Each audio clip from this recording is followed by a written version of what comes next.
ട്രംപിനെ നാണം കെടുത്തിയ ലോകകപ്പാണ് 2026 അവസാനിച്ചത്. ഒരിക്കലും പ്രതീക്ഷിക്കാത്ത രാജ്യമായിരുന്നു ഫൈനലിൽ കളിച്ചത് എന്നാണ് ഏറ്റവും വലിയ പ്രത്യേകത. അത് സ്പെയിനാണ് കപ്പ് നേടുന്നത്. സ്പെയിൻ്റെ രാഷ്ട്രം എന്ന് പറഞ്ഞാൽ ഫലസ്തീന് 100% പിന്തുണ നൽകുകയും കളിപ്പറമ്പിലും കളിസ്ഥലങ്ങളിലും ലോകകപ്പ് ഫുട്ബോൾ മൈതാനിൽ പോലും ഫലസ്തീൻ്റെ ദേശീയ പതാക ഉയർത്തിപ്പിടിച്ച് അവർക്ക് പിന്തുണ നൽകുക കൂടി ചെയ്ത രാജ്യമാണ്. പല രാജ്യങ്ങളും യഥാർത്ഥത്തിൽ ഇതൊരു രാഷ്ട്രീയമായിരിക്കുന്ന പോരാട്ടമായി തന്നെ കണ്ടിട്ടുണ്ട് എന്നുള്ളതും കൃത്യമാണ്. അർജന്റീനയെ ഫൈനലിൽ എത്തിക്കാൻ വേണ്ടി ഫിഫയും അതോടൊപ്പം തന്നെ ഫിഫക്ക് സപ്പോർട്ട് ചെയ്യുന്ന റഫറിയും വലിയ രീതിയിലുള്ള കളികൾ കളിച്ചിട്ടുണ്ട്, ഇടപെടലുകൾ നടത്തിയിട്ടുണ്ട് എന്ന് പല കളിയുടെയും ഫൈനൽ പരിശോധിക്കുന്ന സമയത്ത് അറിയാൻ വേണ്ടി പറ്റുന്നതാണ്. അതിന് കൃത്യമായിരിക്കുന്ന ഒരു ദൃശ്യം കിട്ടിയത് ഈജിപ്തുമായിട്ടുള്ള മത്സരത്തിലാണ്. ഈജിപ്തുമായിട്ടുള്ള മത്സരത്തിൽ വളരെ കൃത്യതയോടുകൂടി കളിച്ചത് ഈജിപ്താണ്. പക്ഷേ അവസാനം ജയിച്ചത് അർജന്റീനയാണ്. അർജന്റീന ജയിപ്പിച്ചു എന്നുള്ളതാണ്. അതിൽ പറയുന്നത് 3 ഗോൾ ഫിഫ അടിച്ചു, 2 ഗോൾ ഈജിപ്തും അടിച്ചു. അങ്ങനെ ഫിഫ ഈജിപ്തിനെ പരാജയപ്പെടുത്തി. ഇതുമായി ബന്ധപ്പെട്ട് ഒരുപാട് കമന്ററി വരികയും ലോകാടിസ്ഥാനത്ത് വലിയ എതിർപ്പ് വരികയും ആ റഫറിയുടെ ഫേസ്ബുക്ക് അക്കൗണ്ട് തന്നെ മെസ്സേജുകൾ അടക്കപ്പെടുകയും ചെയ്തു എന്ന് പോലും പുറത്തു വന്ന വിവരമാണ്. വളരെ മോശപ്പെട്ട രീതിയിലുള്ള കമാൻഡാണ് അദ്ദേഹത്തിൻ്റെ സോഷ്യൽ മീഡിയയിലെ എല്ലാ അക്കൗണ്ടിലും ട്വിറ്ററിലടക്കം പ്രത്യക്ഷപ്പെട്ടത്. പിന്നീട് ഒരു നീതി എന്ന തരത്തിലാണ് പ്രതീക്ഷിച്ചതെങ്കിൽ പോലും അങ്ങനെയൊന്നും ഉണ്ടായിട്ടില്ല. ഇവിടെ 2-3 കളികൾ വളരെ ശ്രദ്ധിക്കപ്പെട്ടതാണ്. അതിലൊന്നാണ് ഫൈനലെത്തിയിരിക്കുന്ന സ്പെയിൻ്റെ കഥ. സ്പെയിൻ അവസാന അവാർഡ് കാര്യങ്ങൾ നൽകുന്ന സമയത്ത് അമേരിക്കയുടെ പ്രസിഡന്റ് ഡൊണാൾഡ് ട്രംപിന് ഒരു പരിഗണനയും നൽകാത്ത രീതിയിൽ, ഒരു ബഹുമാനവും നൽകാത്ത രീതിയിൽ ആട്ടിത്തെളിക്കുന്ന ചില ദൃശ്യങ്ങൾ കൂടി ഇപ്പോൾ പുറത്തു വന്നിരിക്കുകയാണ്. സംഭവം അവാർഡ് നൽകേണ്ടത് ഫിഫയുടെ നിയമപ്രകാരം ഫിഫ പ്രസിഡന്റും അതോടൊപ്പം തന്നെ ഏത് രാജ്യത്താണോ കളി നടക്കുന്നത് ആ രാജ്യത്തിൻ്റെ പ്രസിഡന്റ് അല്ലെങ്കിൽ പ്രധാനമന്ത്രി, രാജ്യത്തിൽ ഏറ്റവും ഉന്നത സ്ഥാനത്തിരിക്കുന്ന ആരാണോ അവരാണ് നൽകേണ്ടത്. സംയുക്തമായ രീതിയിൽ നൽകുക എന്നുള്ളതാണ് അതിൻ്റെ നിയമ രീതി. കഴിഞ്ഞ പ്രാവശ്യം ഖത്തറിലായ സമയത്ത് ഖത്തർ അമീറും ഫിഫയുടെ പ്രസിഡന്റും സംയുക്തമായ രീതിയിൽ നൽകിയത് നമുക്കറിയാവുന്നതാണ്. സമാനമായ രീതിയിലാണ് അദ്ദേഹത്തിന് ഖത്തറിലെ അമീറിനൊക്കെ എല്ലാ അർജന്റീന ജയിച്ച് കയറിയ സമയത്ത് വലിയ രീതിയിലുള്ള ബഹുമാനത്തോടു കൂടിയാണ് അവരെ രാജാവിനെ സ്വീകരിക്കുന്നത്, അവാർഡ് ഏറ്റുവാങ്ങുന്നത്. ആ സന്തോഷം പ്രകടിപ്പിക്കുന്നത് പോലും വളരെ കൃത്യമായി ദൃശ്യമായിരുന്നു. അമേരിക്കയിൽ എത്തിയ സമയത്ത് അങ്ങനെയൊന്നും ഉണ്ടായിട്ടില്ല എന്ന് മാത്രമല്ല, ട്രംപിനെ ഏറെക്കുറെ അവഗണിച്ച തരത്തിലാണ് സ്പെയിനിൻ്റെ നിലപാടുണ്ടായത്. അതിൻ്റെ കാര്യം ലോകത്ത് ഇന്ന് അസമാധാനം എന്ന് പറയുന്ന ശാന്തിയും സമാധാനവും ഇല്ലാത്ത ഒരു ലോകത്തെ സൃഷ്ടിച്ചത് ട്രംപ് എന്ന് പറയുന്ന ഒരു മനുഷ്യൻ മാത്രമാണ്.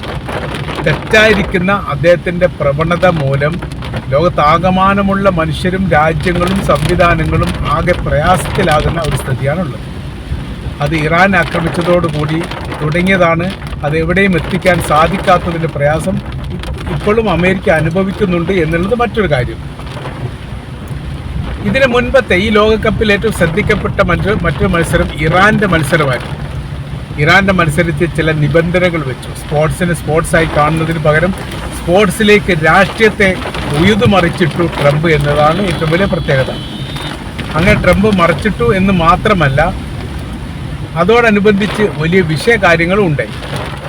പല ലോകരാജ്യങ്ങളും ഈ വിഷയത്തിൽ അഭിപ്രായം പറഞ്ഞു. ഫിഫ ആണെങ്കിൽ ഒരു മാന്യമായ രീതിയിലുള്ള ഒരു നിലപാട് എടുത്തതുപോലുമില്ല. അമേരിക്കയിലേക്ക് കളിക്ക് വേണ്ടി വരുന്ന ഇറാൻ ടീമിന് പൂർണ്ണമായിരിക്കുന്ന സംരക്ഷണവും സുരക്ഷിതത്വവും ഒരു കളിയായി കണ്ടുകൊണ്ട് ഇതിൻ്റെ സമീപന രീതികൾ ചെയ്യുമെന്ന് ഉറപ്പ് നൽകിയതാണ്.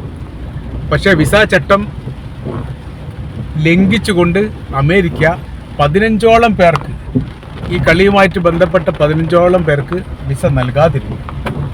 അത് പിന്നീട് വലിയ വിഷയമായിട്ടുണ്ടെങ്കിൽ പോലും അങ്ങനെ ആ 15 ആളുടെ മൈനസ് വെച്ചിട്ടാണ് പിന്നീട് കളി നടന്നത് എന്നുള്ളതാണ് മറ്റൊരു യാഥാർത്ഥ്യം.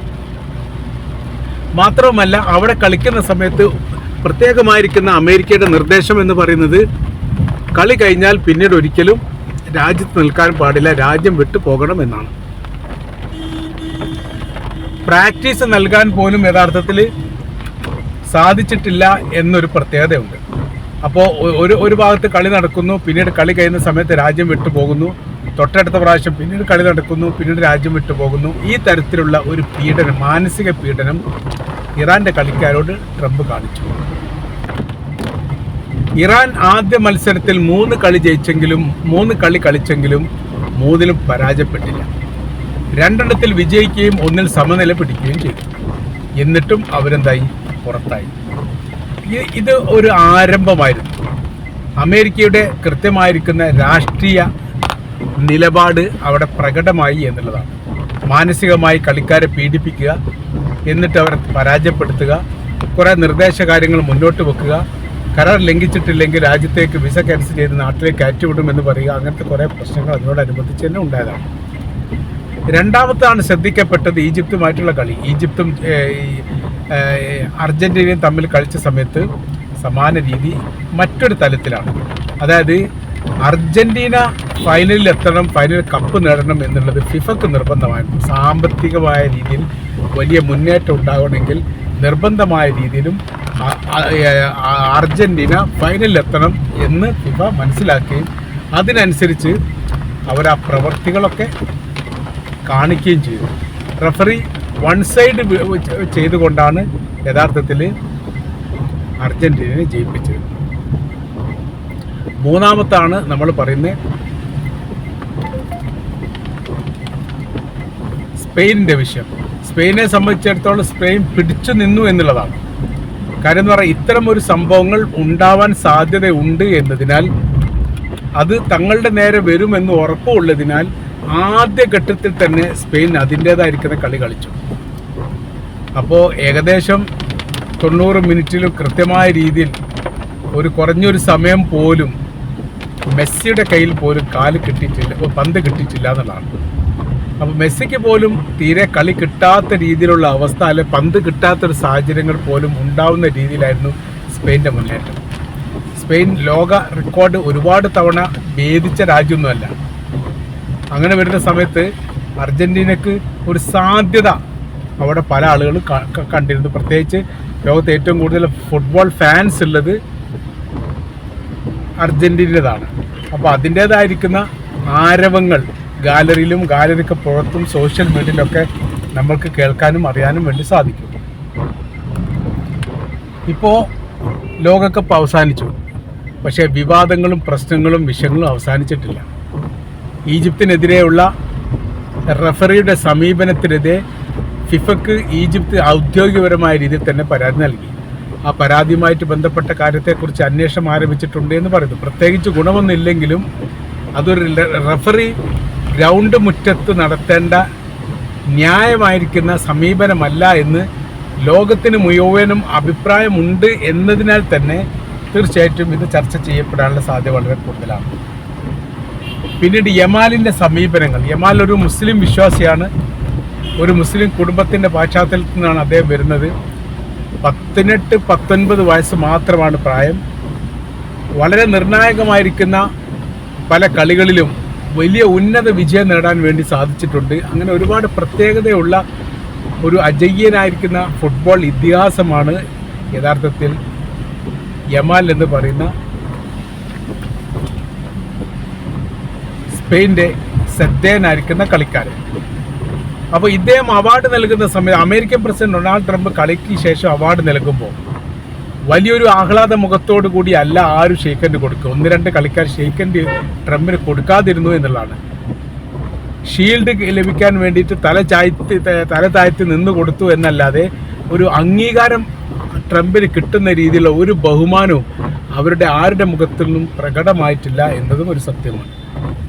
അപ്പോൾ ഇപ്പോൾ നമ്മൾ കൂട്ടി വായിക്കുന്ന സമയത്ത് വളരെ കൃത്യതയോടുകൂടി ചില രാഷ്ട്രീയ നീക്കുപോക്കുകൾ അമേരിക്ക ഈ ഫുട്ബോളുമായിട്ട് ബന്ധപ്പെട്ട് നടത്തിയിട്ടുണ്ട്. പക്ഷെ ഒന്നും എത്തിക്കാൻ സാധിച്ചിട്ടില്ല എന്നുള്ളത് മറ്റൊരർത്ഥം. അപ്പോൾ അങ്ങനെ വരുന്ന സമയത്ത് ഇപ്പോഴത്തെ വിഷയം എന്ന് പറയുന്നത് അമേരിക്കയുടെ ഈ നയ നിലപാടിനെ അന്താരാഷ്ട്ര തലത്തിൽ വലിയ രീതിയിൽ ചർച്ചയ്ക്ക് വിധേയമാവുകയും അമേരിക്കയോട് ഇത്തരം സമീപനങ്ങൾ, അതായത് വരാൻ പോകുന്ന ഒരു 19 കൊല്ലത്തേക്കൊന്നും അമേരിക്ക ഫിഫയ്ക്ക് വേണ്ടിയിട്ട് വേദി ഉണ്ടാക്കാത്ത വിധം ഫിഫ ഇതിൽ ഇടപെടണം എന്നുള്ളൊരു പരാതി കൂടി ഇപ്പം വന്നിരിക്കുകയാണ്. ഇതെല്ലാം കൂടി കൂട്ടി വായിക്കുന്ന സമയത്ത് അമേരിക്കയുടെ നെഞ്ചത്ത് അടി കിട്ടിയതിന് തുല്യമാണ് എന്ന് തീർച്ചയായിട്ടും നമ്മൾക്ക് പറയാൻ വേണ്ടിയിട്ട് സാധിക്കുന്നതാണ്.